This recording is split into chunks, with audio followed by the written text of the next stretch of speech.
Hello friends, welcome to my channel spiritual awakening. मैं आपकी friend फिर से हाजिर हूँ आपके लिए नए टॉपिक को लेकर। तो my dear soul family members, आज का जो हमारा टॉपिक है वो है कि हम परेशान क्यों हैं।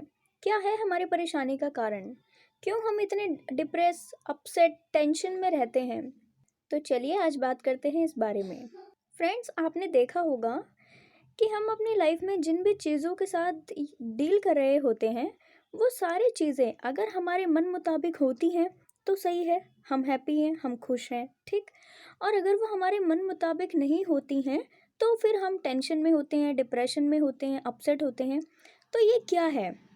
ये है हमारा कंट्रोलिंग नेचर, जो हमारा चीज़ों को कंट्रोल करने पर इतना प्रेशर होता है कि हम और सारी चीज़ें बिल्कुल नेगलेक्ट किए हुए होते हैं अपने लाइफ से। चीज़ों का हमारे हिसाब से बदल जाना, हमारे मन की इच्छा पूरी हो जाना, हमारी ख्वाहिश पूरी हो जाना, हमारी कोई भी डिज़ायर अनफुलफिल्ड नहीं रहना, इस पर ही केवल हमने अपनी लाइफ में ज़ोर दिया हुआ है, ठीक है जी। जिससे क्या होता है कि हम अपने ही बनाए हुए इस माइंडसेट में उलझ कर रह जाते हैं और बहुत टाइम तक हमारी लाइफ स्टक रहती है, कहीं ना कहीं अटके हुए रहती है एक चीज़ पर। जस्ट फॉर एग्जाम्पल, आपने रिजल्ट आने पर पूरी मेहनत की हुई थी एग्ज़ाम में, रिजल्ट आने पर आपका रिजल्ट वैसा नहीं आया जैसा आपको चाहिए था, ठीक। तो वहाँ पर अब आपकी मन की नहीं हुई तो वहाँ पर क्या हुआ कि बुरा लगा, हर्ट हुए, टेंशन हुआ, डिप्रेशन भी आया, है ना। तो कहने का मतलब ये है कि आपने मेहनत की थी तो उस चीज़ पर आपको सोचना चाहिए कि नहीं, मैंने मेहनत की थी तो मेरी मेहनत का मेरे को जितना फल मिला उतने में सेटिस्फाइड मेरे को ज़रूर से रहना चाहिए, ठीक जी। नेक्स्ट टाइम मैं और डबल मेहनत के साथ इस चीज़ पर एफर्ट लगाऊंगा या फिर लगाऊंगी। ये अप्रोच आपकी होनी चाहिए, ठीक है जी। पर वहाँ पर इसका बिल्कुल अपोजिट हो जाता है। बहुत ज़्यादा टेंशन, डिप्रेशन में हो जाते हैं, इस चीज़ पर पूरी तरह अटके हुए रहते हैं, फंसा हुआ फील करते हैं, ठीक है जी। सोचने का दायरा हम अपना सेट कर लेते हैं कि हम हमारे साथ अगर हमारे मन की कोई चीज़ हुई, अगर प्रमोशन होना है ऑफिस में, प्रमोशन हुआ तो अच्छी बात, नहीं प्रमोशन हुआ तो फिर वहाँ पर tension, anxiety, fear, ego hurt, unfulfilled desire, इस तरीके की चीज़ें हो जाएंगी, ठीक है जी। तो कहने का मतलब ये है कि ये जो हमारा अनफुलफिल्ड डिज़ायर है, इस तरीके की चीज़ें जो हमारे माइंड में चलती रहती है, जो हमें परेशान करती हैं, टेंशन देती हैं, डिप्रेशन में देती हैं, वो सारे हमारे इस पुश बटन के कारण है। जैसे कि आप देख रहे हैं ये पुश बटन, इस पुश बटन के कारण क्या होता है, हम अपने माइंड में एक एक क्राइटेरिया फिक्स कर लेते हैं कि अगर ये चीज़ हमारे साथ अच्छी हुई, ऐसी हुई, यानी कि हमारे मन मुताबिक हुई तो अच्छी बात, फिर हम हैप्पी हैं, खुश हैं, ठीक हैं। और अगर नहीं हुई तो इसका बिल्कुल अपोजिट हो जाएगा। एक सोचने का दायरा बिल्कुल फिक्स हम बना लेते हैं अपने माइंड में, और फिर जब ये चीज़ें बढ़ने लगती हैं तो फिर हम हर चीज़ को कंट्रोल करने लगते हैं। इनफैक्ट हम एक माइंड से दूसरे माइंड की चीज़ें भी कंट्रोल करने लगते हैं। हम कोशिश करते हैं कि जिस भी व्यक्ति के साथ हम रिलेशनशिप में हो वो मेरी जैसी बातें करे, कहने का मतलब जो मुझे पसंद हो वो बातें करें और केवल मेरी बात सुने। इस तरीके की भी माइंडसेट हमारा हो जाएगा अगर हम ज़्यादा कंट्रोलिंग नेचर के दायरे में आ जाते हैं तो। इसीलिए अपने इस छोटी चीज़ पे कंट्रोल करके हम बहुत बड़ा कुछ चेंज कर सकते हैं। देखिए फ्रेंड्स, हम किसी व्यक्ति के माइंड को चेंज नहीं कर सकते। इनफैक्ट हम किसी व्यक्ति के सोचने के तरीके को और सारी चीज़ों को भी हम कंट्रोल नहीं कर सकते। हमारे हाथ में केवल इतना है कि हम खुद की सोच को कंट्रोल कर सकते हैं, हम खुद की नेगेटिव रॉन्ग बिलीफ पैटर्न्स को तोड़ने पर काम कर सकते हैं, हम खुद की गलत हैबिट्स को छोड़ने पर काम कर सकते हैं। हम अपने आप को सही करने पर हमारा कंट्रोल है, पर दूसरे को सही करने पर या फिर दूसरे की थिंकिंग हमारे हिसाब से चेंज हो जाए, इस पर हमारा कंट्रोल नहीं होता, ठीक है जी। इस कंट्रोलिंग नेचर की वजह से हम केवल अपनी पर्सनल लाइफ में ही नहीं, प्रोफेशनल लाइफ में ही नहीं, बल्कि अपने माइंडसेट को भी बांध लेते हैं। हम क्या करते हैं, एक पर्टिकुलर चीज़ पर अपना माइंडसेट बांध लेते हैं, ठीक है जी। जिससे क्या होता है कि आने वाले टाइम में अगर वो चीज़ हमारे मन मुताबिक होती है तो हम सेटिस्फाइड फील करते हैं, मन मुताबिक नहीं होती है तो फिर हम वहीं पर एनजाइटी, डिप्रेशन के शिकार हो जाते हैं।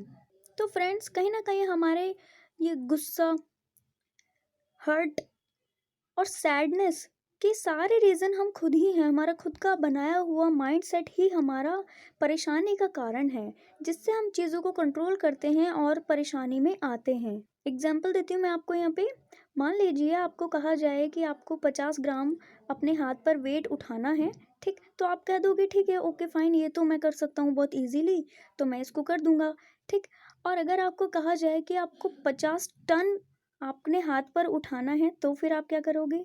और अगर आप वो चीज़, क्योंकि वो कंट्रोल से बाहर है, वो चीज़ आपके दायरे से बाहर है, फिर भी अगर वो चीज़ आप करते हो, तो वहाँ पर क्या होगा? गुस्सा आएगा, हर्ट फील होगा, अनफुलफिल्ड डिज़ायर, यानी कि जो कमिटमेंट आपने की थी, उस कमिटमेंट के पूरा ना होने पर आपको बुरा लगेगा, हर्ट फील होगा, डिप्रेशन में आप जाओगे और सैड हो जाओगे, जिससे प्रॉब्लम क्रिएट होंगी और हमारे सोचने के दायरे में और भी ज़्यादा संकुचितनेस बढ़ जाएगा। फ्रेंड्स, यही रीज़न होता है कि हमारे जो सोचने का तरीका है और संकुचित होता जाता है, इसी रीज़न से, क्योंकि हम अपने कंट्रोलिंग नेचर को ना बढ़ावा देते जाते हैं। कुछ चीज़ों को हम कंट्रोल कर सकते हैं और कुछ चीज़ों को हम बिल्कुल भी कंट्रोल नहीं कर सकते हैं, वो हमारे कंट्रोल से बाहर होते हैं। और अगर हम उनको कंट्रोल करने की कोशिश करते हैं, फिर भी जाने अनजाने हम उन चीज़ों को कंट्रोल करने की कोशिश करते हैं, तो फिर हमें गुस्सा आता है, हम हर्ट फील करते हैं, हमें बुरा लगता है, ठीक है। अनडिज़ायर फुलफिल के हिसाब से हम जो है पूरी तरह डिप्रेशन में भी जा सकते हैं। तो इस कंट्रोलिंग नेचर को कैसे चेंज करना चाहिए, कैसे अपने आप को ओके करना चाहिए, इसके बारे में आपको बताऊंगी। फ्रेंड्स, सबसे ज़्यादा ज़रूरी है कि चीज़ों को अपने हिसाब से बदलने के बजाय हमें ये कोशिश करनी चाहिए कि हम खुद चीज़ों के हिसाब से बदल जाएं। जो चीज़ हमारे कंट्रोल में ना हो, उसको फ्री छोड़ देना चाहिए। हमें कोशिश करनी चाहिए फ्लो के साथ बहने की, जो चीज़ें जैसी हो रही हैं उनको उन्हीं तरह जितना कंट्रोल कर सकते हैं हम अपने हिसाब से अपने आप को उतना करेंगे, अदरवाइज ज़रूरत से ज़्यादा हम नहीं करेंगे, वरना ज़रूरत से ज़्यादा करेंगे तो फिर से वही situation, anger, frustration, sadness, tension, है ना जी। तो और दूसरी सबसे बड़ी चीज़ है कि फ्लेक्सिबल होना, जितना आप सबसे ज़्यादा फ्लेक्सिबिलिटी को अपनाओगे उतना ज़्यादा आपकी लाइफ ईजी हो जाएगी। हम कंट्रोल नेचर के हो जाते हैं, जिसके कारण हम क्या होता है ना कि रिजिडिटी में अब ऑपरेट करने लगते हैं, हम बहुत ज़्यादा रिजिड नेचर के हो जाते हैं, जिससे हम अपनी लाइफ को और रफ एंड टफ बना लेते हैं।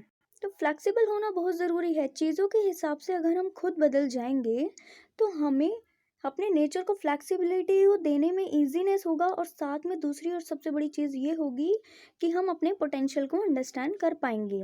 जो फ्लेक्सिबल होने से हमारी लाइफ में 360 डिग्री का चेंज होता है, उस 360 डिग्री के चेंज को आप मेज़र भी नहीं कर सकते, और आप पूरी तरीके से आप सोचोगे खुद की पर्सनालिटी के बारे में ही कि क्या वाकई आप ऐसे ही हो। मैं आपको एग्जांपल देती हूँ यहाँ पे। सब कहते हैं मंगल ग्रह पर जीवन संभव हो पाया है अब, ठीक। तो कहने का मतलब ये है कि जो चीज़ें, जो डेली का रूटीन हम यहाँ अर्थ पर रह के फॉलो करते हैं, अगर हम वही सारी चीज़ें उस प्लैनेट, किसी दूसरे प्लैनेट पर, अर्थ पर, किसी दूसरे प्लैनेट पर जाकर हम अगर उस चीज़ को ओके करें, फॉलो करें, तो क्या हम सरवाइव कर पाएंगे? नहीं ना। तो सेम ऐसी फ्लेक्सिबिलिटी लाना इसीलिए ज़रूरी होता है, ताकि हम चीज़ों को जल्दी से अडॉप्ट कर पाएँ और अपना ये रिजिडनेस तोड़ पाएँ और कंट्रोलिंग नेचर से बाहर निकल पाएँ, ठीक है जी। तो जितना आप फ्लेक्सिबिलिटी में ऑपरेट करोगे, उतना ही आपकी जो है लाइफ से आपकी टेंशन, डिप्रेशन, एंजाइटी सारी चीज़ चली जाएंगी, ठीक। और साथ में आपकी लाइफ बहुत ज़्यादा इजी हो जाएगी। आपको इसे रेड जोन से बाहर निकलना पड़ेगा। रेड जोन में जब तक कोई व्यक्ति रहता है, वो सैड रहता है, डिप्रेसिव रहता है, टेंशन में रहता है, ठीक है जी। और अगर वो इससे थोड़ा सा अपने आप को लिबरल बनाता है, तो तब भी सिचुएशन कुछ ठीक होती हैं, पर और ज़्यादा ठीक होने के लिए सबसे ज़्यादा आपको गो विद द फ्लो की तरफ बढ़ना पड़ेगा और ग्रीन जोन में आना पड़ेगा। कि ग्रीन जोन ही एक ऐसा जोन है जो आपको हैप्पीनेस प्रोवाइड कर सकता है और साथ में आपको इनर सेटिस्फैक्शन भी दे सकता है, ठीक है फ्रेंड्स। तो आई होप आपको ये मेरी वीडियो पसंद आई होगी। पसंद आया तो लाइक, कमेंट, शेयर, सब्सक्राइब ज़रूर से करना। मैं मिलूंगी आपसे नेक्स्ट वीडियो में, तब तक के लिए बाय बाय।